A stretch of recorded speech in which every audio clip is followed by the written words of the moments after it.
এটি হচ্ছে Democratic process. সেই ডেমোক্রেটিক প্রসেসের মাধ্যমে আমরা ড্যাবের একটি কমিটি গঠন করব। কাউন্সিলরবৃন্দ শুনলে হয়তো ব্যাপারটা খুব ইজি বা ছোটখাটো মনে হতে পারে, তবে এই বিষয়টি আমি মনে করি একজন রাজনৈতিক কর্মী হিসেবে আমি মনে করি এই বিষয়টি একটি অত্যন্ত গুরুত্বপূর্ণ বিষয়। আমরা যদি গণতান্ত্রিক দৃষ্টিকোণ থেকে বিচার করি তাহলে আমরা দেখতে পাচ্ছি যে যারা কাউন্সিলর বা যারা ভোটার তারা একটি অত্যন্ত গুরুত্বপূর্ণ সিদ্ধান্ত নিচ্ছেন। কি সেই সিদ্ধান্ত? আপনি একজন ডাক্তার হিসাবে আপনি যদি ড্যাবের সদস্য হয়ে থাকেন তাহলে আপনার ভবিষ্যৎ চিন্তা ভাবনা, আপনার প্রফেশন নিয়ে হোক, আপনার সংগঠন নিয়ে হোক, সেটার রিফ্লেকশন বা বাস্তবায়ন, সবকিছুর বাস্তবায়ন বা প্রতিফলন যারা ঘটাবেন, আপনি সেই ব্যক্তিগুলোকে সেই দায়িত্বটা আপনি অর্পণ করতে যাচ্ছেন। কাজেই এটি একটি অনেক গুরুত্বপূর্ণ বিষয় আমি মনে করি। ঠিক একইভাবে জাতীয় রাজনীতির ক্ষেত্রে জনগণ যখন ভোট দেয়, জনগণ ভোট দিয়ে যখন তাদের জনপ্রতিনিধি নির্বাচিত করে, তখন অবশ্যই একজন ইন্ডিভিজুয়াল হিসেবে যে ভোটার সে বিবেচনা করে যে স্বাভাবিকভাবেই তার এলাকা নিয়ে, তার দেশ নিয়ে, অথবা তার যতটুকু চিন্তা ভাবনা আছে বিভিন্ন বিষয়, সেটির কতটুকু বাস্তবায়ন কোন ব্যক্তিটি করতে পারবে, অন্তত বাস্তবায়নের রূপ হলেও কিছুটা দিতে পারবে। অনেকগুলো ব্যক্তির মধ্যে অর্থাৎ প্রার্থীর মধ্যে সেই ভোটার তার সিদ্ধান্তটি নিয়ে নেয় যার উপরে সে আস্থা রাখতে পারে। ঠিক একইভাবে আজকে এখানে কাউন্সিলর বৃন্দ যারা একত্রিত হয়েছেন তারা সেই সিদ্ধান্তটি গ্রহণ করবে। আজকে এই ড্যাবের জন্য সেই জন্য আমি মনে করি একটি অত্যন্ত গুরুত্বপূর্ণ দিন। আমি সেই জন্য প্রত্যাশা করব, আমার আশা থাকবে কাউন্সিলর বৃন্দ যারা আছেন, যেহেতু অনেকদিন পরে, আজকে প্রায় 7 বছর পরে ভোটের মাধ্যমে গণতান্ত্রিক পন্থায় ড্যাব তার কমিটি গঠন করতে যাচ্ছেন, উপস্থিত প্রত্যেক কাউন্সিলর, আমাদের আজকে কাউন্সিলর সংখ্যা 3117 জন। প্রত্যেক কাউন্সিলর অত্যন্ত চিন্তা ভাবনা করে সিদ্ধান্তটি নেবেন। সম্মানিত কাউন্সিলবৃন্দ, সম্মানিত সভাপতি, একই সাথে এখানে একটি কথা অবশ্যই না বললেই নয়। আজকে এখানে যেহেতু সামনে যারা বিশেষ করে বসে আছেন এবং মঞ্চেও কম বেশি যারা বসে আছেন, অধিকাংশ মানুষ, আমি, মহাসচিব সাহেব সহ, আহ্বায়ক সাহেব সহ কয়েকজন আমরা আছি, আমরা হয়তো চিকিৎসা পেশার বাইরের মানুষ। আর অধিকাংশ মানুষ, বলা যায় 99%-এরও বেশি সংখ্যক মানুষ হয়তো হলে উপস্থিত বা হলের বাইরে যারা আছেন কাউন্সিলর হিসেবে, সকলে এখানে চিকিৎসক বৃন্দ। মহাসচিব সাহেব যেরকম একটি বিশেষ ধন্যবাদ জানিয়েছেন আপনাদেরকে, আমার মনে হয় আমারও একটি আপনাদেরকে অবশ্যই ধন্যবাদ জানানো উচিত। আমি দুটো বিষয় চিকিৎসক বৃন্দকে ধন্যবাদ, আগে ধন্যবাদটা দিয়ে নিই, তারপরে হাততালিটা দেন। তো ধন্যবাদটি হচ্ছে, এখানে সামনে আমি যতটুকু ক্যামেরার মধ্যে দেখতে পাচ্ছি, এখানে ডক্টর ফরিদ সাহেব আছেন, উনি সহ কিছু মানুষ, একটি টিম বিগত 8 বছর ধরে ওনারা আমার মায়ের, অর্থাৎ সারা দেশের মানুষ যাকে দেশনেত্রী খালেদা জিয়া হিসেবে চেনেন, সেই মানুষটিকে ওনারা চিকিৎসা দিয়েছেন ওনার সন্তান হিসাবে। এবং আমরা যারা পরিবারের ওনার সদস্য, যারা আমরা এই সময়টাতে দেশে থাকতে পারিনি, সেই মানুষগুলো আমরা আমাদের অন্তরের অন্তঃস্থল থেকে এই কয়জন মানুষকে আন্তরিকভাবে ধন্যবাদ জানাচ্ছি। আমরা ওনার সন্তান হিসেবে, পরিবারের সদস্য হিসেবে যা করতে পারিনি, ওই কয়জন চিকিৎসকবৃন্দ যা করেছেন, আমার কাছে মনে হয়েছে কোনো অংশে কম নয়, ক্ষেত্র বিশেষে বেশি করেছেন ওনারা।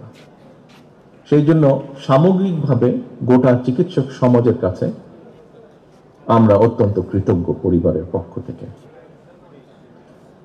সম্মানিত কাউন্সিলর বৃন্দ, একই সাথে আমি আরেকটি ধন্যবাদ জানাতে চাই আপনাদেরকে একজন রাজনৈতিক কর্মী হিসাবে। সেই ধন্যবাদটি হচ্ছে, বিগত এক যুগেরও বেশি সময় ধরে আমরা দেখেছি দেশে কি ঘটেছে। অনেকগুলো ঘটনার ভিতরে নিত্য নৈমিত্তিক একটি যে ঘটনা ছিল, বিরোধী দলীয় নেতা কর্মী, বিএনপি সহ অন্যান্য রাজনৈতিক দল, এমনকি ক্ষেত্র বিশেষে বহু সাধারণ মানুষ যারা কোনো রাজনীতির সাথে জড়িত নন, কিন্তু বিভিন্ন সময় বিভিন্ন অন্যায়ের প্রতিবাদ করেছেন এবং প্রতিবাদ করতে গিয়ে এই মানুষগুলো বিভিন্নভাবে শারীরিকভাবে লাঞ্ছিত বা আঘাতপ্রাপ্ত হয়েছেন। আমাদের নেতাকর্মীরা তো অবশ্যই হয়েছে। এই মানুষগুলোকে আমাদের ড্যাবের চিকিৎসক বৃন্দ, যারা সরাসরি ড্যাবের সাথে সম্পৃক্ত আছেন অথবা সমর্থক বৃন্দ, বাংলাদেশ জাতীয়তাবাদী দলের সমর্থক বৃন্দ, এরকম চিকিৎসক বৃন্দ সারা দেশে বিভিন্ন সময় বহু মানুষকে চিকিৎসা দিয়েছেন। আমি সেই সকল নির্যাতিত মানুষ যাদেরকে আপনারা চিকিৎসা দিয়েছেন, ডাক্তার সমাজ, ড্যাবের সদস্যবৃন্দ চিকিৎসা দিয়েছেন, এই সকল মানুষগুলো, চিকিৎসা প্রাপ্ত সকল মানুষের পক্ষ থেকে আপনাদেরকে আন্তরিকভাবে ধন্যবাদ জানাতে চাই। সম্মানিত কাউন্সিলর বৃন্দ, এখানে একটি কথা এসেছে যে স্বাভাবিকভাবেই, কথাটি এসছে কিন্তু কথাটি বাস্তব সত্য, স্বাভাবিকভাবেই ডাক্তার সমাজকে ধরে নেওয়া হয় সমাজের অন্যতম সবচেয়ে এডুকেটেড মানুষগুলোকে।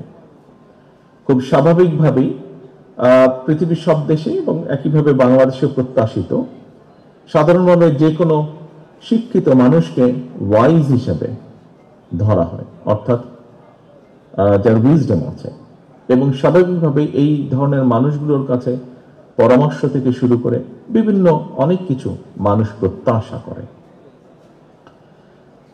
আজকে আমরা এখানে একত্রিত হয়েছি আমরা একটি প্রক্রিয়ার মাধ্যমে, যেটি দুনিয়াতে সভ্য, যেটি দুনিয়াতে গণতান্ত্রিক, যেটি দুনিয়াতে গ্রহণযোগ্য প্রক্রিয়া বা পদ্ধতি হিসাবে গ্রহণযোগ্য, এরকম একটি পদ্ধতির মাধ্যমে আমরা ড্যাবকে নেতৃত্ব দানকারী নেতৃত্বকে বাছাই করে নেব। সম্মানিত সভাপতি এবং সম্মানিত কাউন্সিলর বৃন্দ, সম্মানিত অতিথিবৃন্দ, এই মুহূর্তে সমগ্র বাংলাদেশে কিন্তু একটি পরিবর্তন প্রত্যাশিত। প্রত্যেকটি মানুষ, যে কোনো মানুষ, সমাজের যে কোনো মানুষ একটি পরিবর্তন যাচ্ছে, একটি ভালো পরিবর্তন চাইছে। গত 5 তারিখ, গত বছর অগাস্টের 5 তারিখ, মাত্র 1 বছর হয়েছে। 1 বছর আগে বহুল প্রত্যাশিত একটি পরিবর্তন হয়েছে বাংলাদেশে। বাংলাদেশের মানুষ হঠাৎ করে, আমি একজন কার্ডিয়াক পেশেন্ট, সো আমার যখন অ্যাটাক হয়, যখন ক্লিয়ার হয়ে গেল আমার স্টেন্টিংটা করার পরে, তখন যেভাবে হঠাৎ করে দমটা ফিরে পেলাম আমি, যারা এখানে কার্ডিওলজিস্ট আছেন তারা বিষয়টি সম্পর্কে ধারণা আছে এবং অন্য যারা আছেন নিশ্চয়ই আপনাদেরও ধারণা আছে। ঠিক আমার কাছে মনে হয়েছে 5 তারিখে বাংলাদেশের মানুষ হঠাৎ করে শ্বাস, বুক ভরে শ্বাস নিতে পেরেছে। 5 তারিখে সমগ্র জাতি, সমগ্র বাংলাদেশের মানুষ এই যে শ্বাস নিতে পেরেছে, তাতে কিন্তু মানুষ কি চায়? মানুষ চায় সামনের দিনগুলো যাতে ভালো হয়। হ্যাঁ, বাস্তবতা হচ্ছে সাথে সাথে মুহূর্তে ভালো হবে না, এটি হচ্ছে বাস্তবতা। কিন্তু উদ্যোগ তো গ্রহণ করতে হবে, উদ্যোগ তো চেষ্টা করতে হবে, উদ্যোগ নিতে হবে। সম্মানিত কাউন্সিলর বৃন্দ, আপনারা এখানে পেশায় চিকিৎসক, রাজনৈতিকভাবে আপনারা ড্যাবের সাথে জড়িত, আপনারা যারা এখানে উপস্থিত ডেফিনেটলি আপনারা একটি রাজনৈতিক আদর্শে বিশ্বাস করেন। কি সেটি? বাংলাদেশি জাতীয়তাবাদের রাজনীতিতে আপনারা বিশ্বাস করেন। আপনারা সারা বাংলাদেশে বিভিন্নভাবে ছড়িয়ে ছিটিয়ে আছেন পেশাগত কারণে। অবশ্যই আপনাদের প্রত্যক্ষ ধারণা 5 তারিখের পরে সারা বাংলাদেশের মানুষ যারা বিএনপিকে ধানের শীষকে সমর্থন করেন তারা তো অবশ্যই, এবং যারা নিরপেক্ষ ব্যক্তি, যারা দেশের নাগরিক নিরপেক্ষ, যারা বিভিন্ন জিনিস বিবেচনা করেন, তারাও মোটামুটি ভাবে অধিকাংশ যখন জানতে পারে যে আপনি বাংলাদেশ জাতীয়তাবাদী দলের সমর্থক বা একজন কর্মী বিভিন্নভাবে, তখন তাদের প্রত্যাশার কথা তুলে ধরেন, অর্থাৎ সহজ হিসাবে বিএনপির কাছে তাদের প্রত্যাশা তুলে ধরেন।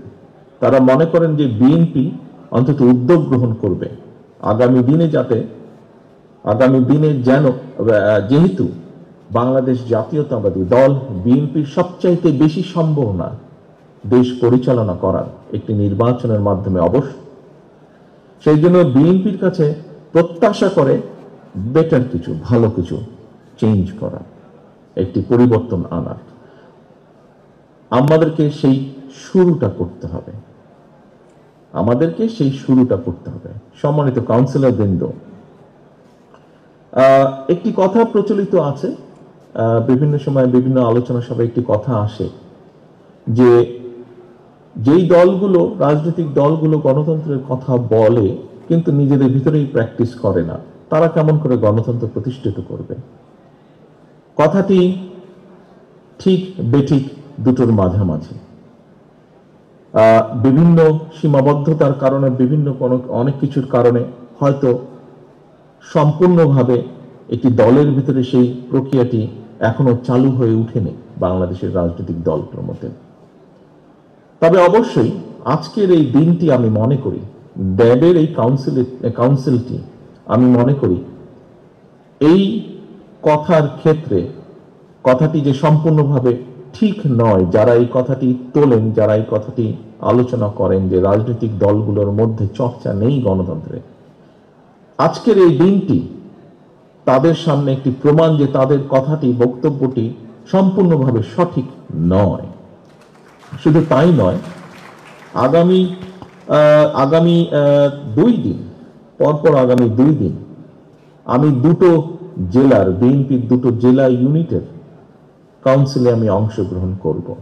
অর্থাৎ আজকে আপনারা যেরকম 3117 জন কাউন্সিলর যেভাবে সরাসরি ভোটের